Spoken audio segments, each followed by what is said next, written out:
Fala pessoal, sejam todos bem-vindos para mais um vídeo. Mais acontecimentos, né?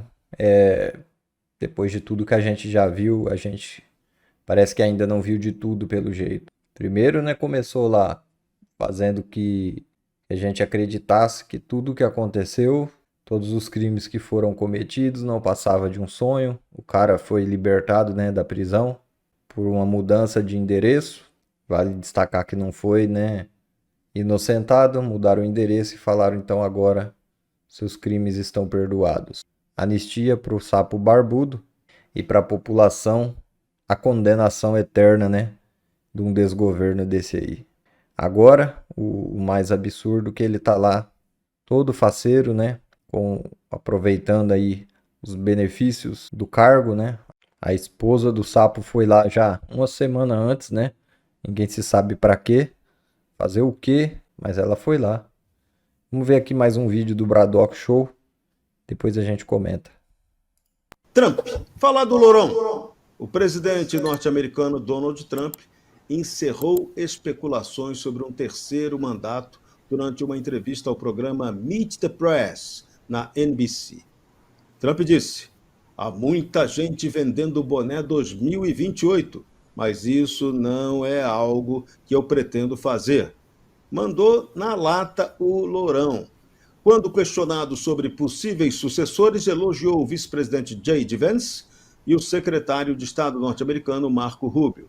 Sobre Vance, Trump afirmou: não quero me envolver nisso. Acho que ele é um cara fantástico e brilhante, e confirmou que poderia estar no topo da lista. Em relação a Rubio, o presidente americano postou no Truth Social: quando tenho um problema, ligo para o Marco e ele resolve. Brasileiros e brasileiras, fiquem de olho nesse Marco Rubio. E aí, o que vocês acharam dessa? Lourão demonstrando desprendimento. A regra americana não permite 3 mandatos, mas o cara está dizendo que não vai armar nada para ter um terceiro. Não é isso? Daço Bracarense, o cara está agindo bem, hein? Tá, inclusive, tá desmontando aí qualquer tipo de narrativa que começou a ser construída recentemente de que ele tentaria um terceiro mandato, quebrando aquilo que estabelece a legislação americana. E já que a esquerda lançou o movimento, ele de forma muito inteligente já começa a sua campanha, né, lançando aí uma possível candidatura futura do Marco Rubio, que é um nome forte, e ele aqui ratifica isso, estabelecendo o Marco Rubio como um verdadeiro trator, né, e o Vence, que todo mundo já conhece e sabe das suas opiniões também, igualmente conservadoras, e, obviamente, ele aproveitou esse disse-me-disse para poder já informar que o campo conservador nos Estados Unidos tem gente e gente boa para poder substituí-lo, respeitando a regra do jogo. É isso, Serrão. José Sepúlveda, em relação a Marco Rubio, qual é a sua expectativa em relação ao secretário de Estado norte-americano e que também hoje está cuidando da área de segurança nacional, conselheiro de segurança nacional dos Estados Unidos da América? Será que eles vêm com firmeza para cá resolver o problema do narconegócio na América Latina? Olha, eu acho que o Marco Rubio é uma pessoa que tem muito mais experiência política do que o próprio Vance. Ele é uma pessoa muito mais versada. Depois, ele tem ele tem uma origem cubana, não é? E isso lhe dá uma força no mundo latino e dá uma força, sobretudo, na visão que ele tem sobre a América do Sul, a América Latina, etc. Por quê? Porque ele sempre bateu na tecla de que era preciso os Estados Unidos impedirem o avanço da China no continente, e nós estamos vendo que o Brasil está sendo loteado para a China, desde o Supremo Tribunal Federal até a agricultura, tudo está sendo loteado para a China. Eu faço aqui chama aqui a atenção para uma coisa que talvez poucas pessoas tenham prestado atenção. Mas outro dia o Trump fez uma declaração sobre a Venezuela e sobre o petróleo venezuelano. Quem enfrentou o Trump da parte da China? Foi algum secretário do Partido Comunista? Não, foi o embaixador da China no Brasil. Como se o Brasil fosse uma colônia chinesa e ele falou daqui contra o Trump. Eu achei isso de uma gravidade única. Então, o Marco Rubio é uma pessoa que tem essa agenda de enfrentamento e ele percebe que todas as organizações criminosas que atuam na América do Sul, elas, no fundo, têm uma mão chinesa também. André Marcília, o time do Lourão está no aquecimento e todos de olho na China. A China está de olho grande no Brasil e já tem informações de que ela estaria usando laranjas para comprar gigantesca quantidade de terras no norte do Brasil. Bicho vai pegar se for nesse ritmo, hein? É interessante, essa manifestação do Trump, ela mostra, né, Serrão, institucionalidade, que é o que um presidente deve mostrar. Aliás, curiosamente, deveria mostrar sempre, né? Não deveria ser algo a se elogiar, deveria ser uma obrigação de todo e qualquer comandante, todo e qualquer governante ao assumir um mandato. Mostrar institucionalidade, dar segurança para todo mundo e, com isso, até possibilitar que já haja especulações de quem o sucederá, sem que essa especulação aconteça de dentro do governo, na sede do governo. É muito ruim que se comece, como aqui no Brasil é bastante corriqueiro, que se comece a fazer campanha no meio do mandato. Né? A gente vê muito isso aqui, a pessoa governa um ano, no máximo 2, e depois já começa uma campanha. E quando essa campanha não vem, fica aquela especulação, quem que vai suceder, quem que não vai, e aí no final a gente acaba não tendo nomes fixos, enfim, isso se perde. Isso atrapalha o governo. Eu acho que o Trump está fazendo muito bem ao tirar da frente dele essa questão e dizer, se vocês querem especular, não comigo. Especulem com os nomes aqui que eu estou sugerindo e me deixem governar. Olha, nada melhor. Vamos nos lembrar que o Brasil já passou por situações como essas aqui, pouco institucionais, inclusive no governo do FHC, que houve aquela mudança toda para que houvesse a reeleição, e a gente tem uma herança depois disso, decorrente disso, que não foi boa, de como as regras podem ser mudadas no meio do jogo.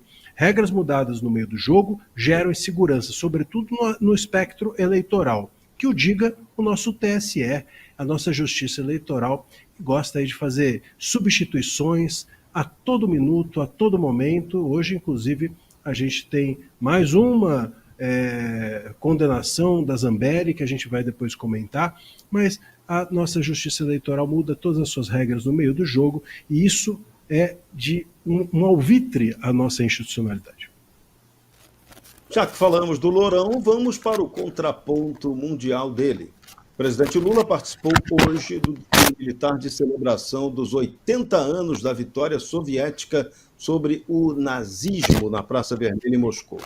Evento comandado por Vladimir Putin, contou com a presença de 29 líderes internacionais, incluindo o presidente chinês Xi Jinping, ou seria presidente do Brasil? Bom, não sabemos. Entre os participantes estavam dirigentes de regimes autoritários, como Nicolás Maduro, da Venezuela, Díaz-Canel, de Cuba, e Lukashenko, de Belarus. Durante seu discurso, Putin olhou feio assim para o Lula, declarou que foi a União Soviética que libertou o mundo do nazismo e comparou a guerra na Ucrânia à luta contra o fascismo europeu. Após o evento, seguirá para a visita oficial à China o nosso companheiro Stalinácio da Silva, como bem o chama a turma do Caceta e Planeta, saudosa galera. Dárcio Bracarense, esse modelito Stalinácio não dá, né? Definitivamente. Esse tema caberia uma discussão bem longa, né? Começa com o Pacto Germano-Soviético, conhecido de todos, Molotov-Ribbentrop, uma vez que não haveria nazismo sem o patrocínio luxuoso dos soviéticos. Portanto, seria necessário fazer uma discussão se é justo que os soviéticos se arroguem o fato de que eles combateram de algum modo aquilo que eles mesmos construíram. Agora, o mais importante desse momento que a gente está vivendo é essa aliança, esse eixo do mal.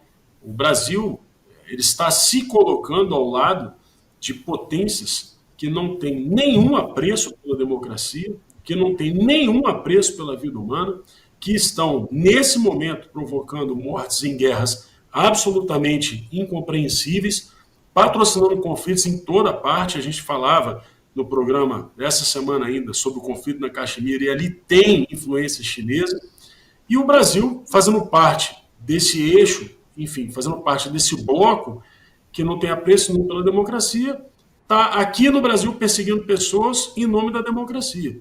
Então, acho que é um momento delicado.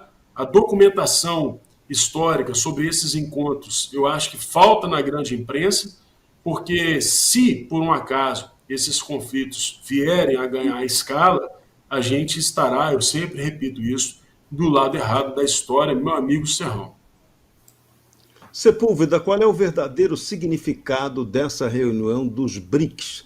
Lembrando que está lá a China, e a gente está vendo aí no mundo um quebra-pau entre Paquistão e Índia. E a China também faz parte dos BRICS. E aí, como é que fica esse rolo?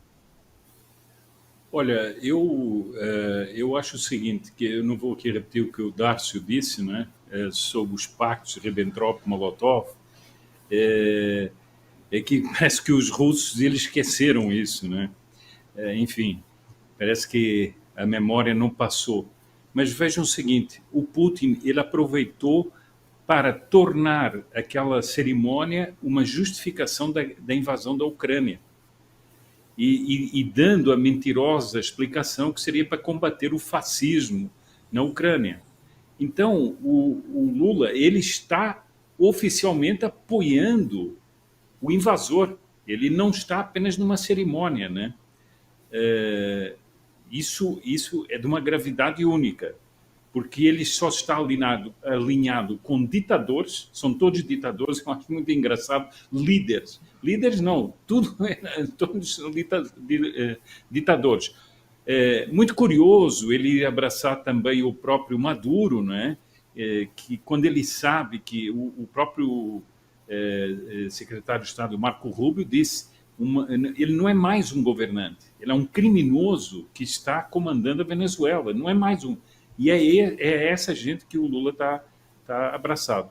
Bom, e a questão do Paquistão e da Índia, eu ainda hoje ouvia um militar israelense fazendo uma análise. Ele disse o seguinte, estamos num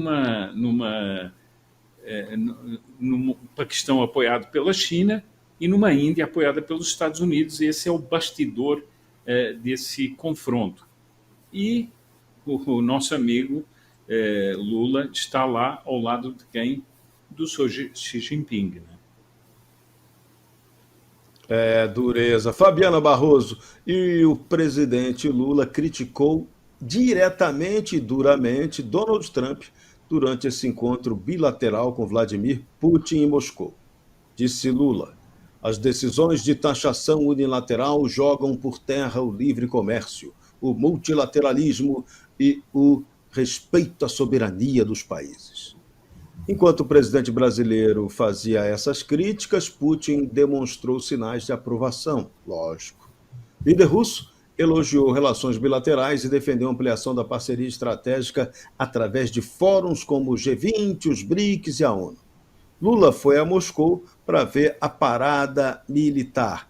Essa parada, Fabiana Barroso, a parada do Lula parece a parada errada. Está no lado equivocado da história, o lado dos tiranos, não é isso? Sempre esteve parado nesse exato lugar, né, Serrão? E nunca quis mudar, nem fez menção de que seria diferente. Quem votou nele, votou nesse pacote. Eu fiquei horrorizada. Aliás, eu continuo também com uma publicação do próprio Alcolumbre, né, que estava ali falando, nossa, como é maravilhoso esse desfile, só faltou eles completar, né, desses tiranos que querem acabar com o Ocidente. Esse pessoal ou é sem noção, ou é mau caráter, ou os dois. Né? Aí fica a critério de todos para decidir. A respeito do Lula, é óbvio que ele foi lá dizer que o Brasil é serviçal desse eixo do mal, né, de todo esse eixo do mal. Tudo que ele vem fazendo no governo dele está muito claro. Ele fala de Celso Amorim, né, com grande, assim, aquele apego, né, de ditadores mesmo que não enxergam a realidade. Ele se embananou na frente do Putin, essa cena é maravilhosa. Acho que não colocar o microfone, eu não entendi, fone de tradução, e o Putin olhando com aquela cara de raiva. Desculpa, gente, mas nessa hora que Deus me perdoe, porque eu pensei, Putin, pois é, ele irrita gente que é muito mais, né? Pode dar um chá aí, desses que você tem especial, quem sabe. Depois da brincadeira, Você gente... está ligado? Fala, Marcília, quem ia falar? Sepúlveda? Não, eu já Quem falei. ia falar? Acho que a Fabiana não acabou. Então conclui, Fabi. O que você ia falar? Não sei se vocês estão me ouvindo direito. O microfone tá bom? Estamos ouvindo. Tá? Uhum. Então tá bom, porque eu acho que eu entrei e estava chiando. Não, para concluir, Serrão. Então, tudo isso que a gente está vendo lá, esse ajoelhar, é realmente o que o senhor Sepúlveda estava falando. É um plano, existe um plano, não um plano do Cebolinha e da Mônica, é um plano real de alinhamento do Brasil com essas tiranias orientais, que não tem nada a ver com o que é o brasileiro, que também vai contra as nossas tradições, nossos valores e vai levar para o caos. Por isso que ele criticou as medidas do Trump. É muito parecido com o discurso do Maduro, né? Só falta falar, Yankee mauzão, né? Vocês acabam destruindo o mundo. E não é bem isso. A gente sabe do que se trata. Estão vendendo o Brasil a preço de banana. Você precisa assistir o melhor canal de notícias do Brasil. Pessoal, o sapo barbudo tá lá, né? Com os amiguinhos dele lá, que não poderia ser dito na época eleitoral, que ele tinha essas amizades. Tem gente que acha que tá fazendo as coisas e ninguém tá vendo. Ninguém tá prestando atenção. O laranjão tá lá, só mirando o pezão do sapo. A hora que o sapo barbudo vacilar, pisar fora da faixa, ele vai ver o dele. Lembro que aquela vez que o Alckmin tava lá no encontro também de uns ditadores lá. No outro dia que o Alckmin se encontrou com aqueles caras, caiu uma bomba lá, levou uns 10 de uma vez. Já pensou se estivesse no lugar errado e na hora errada? Ele tinha ido junto. Então, com essas companhias aí do sapão barbudo, é bom ele tomar cuidado também de onde ele tá frequentando, olhar embaixo do carro toda vez que entrar no carro, porque essas amizades dele aí só tem dois caminhos, né? Ou é a prisão, ou é o paletó de madeira. Então, toma cuidado, hein? Às vezes, pode vir do próprio amigo, né? Lá na Rússia, inclusive, acontece uma coisa engraçada lá. A maioria cai do elevador, tem ataque cardíaco dentro de um avião, sai de um lugar bom, né? Quando chega no outro lugar, teve um ataque cardíaco durante o voo. O outro vai subir a escada e pisa em falso e cai, quebra o pescoço, e por aí vai. Toma cuidado, então, com essas amizades aí.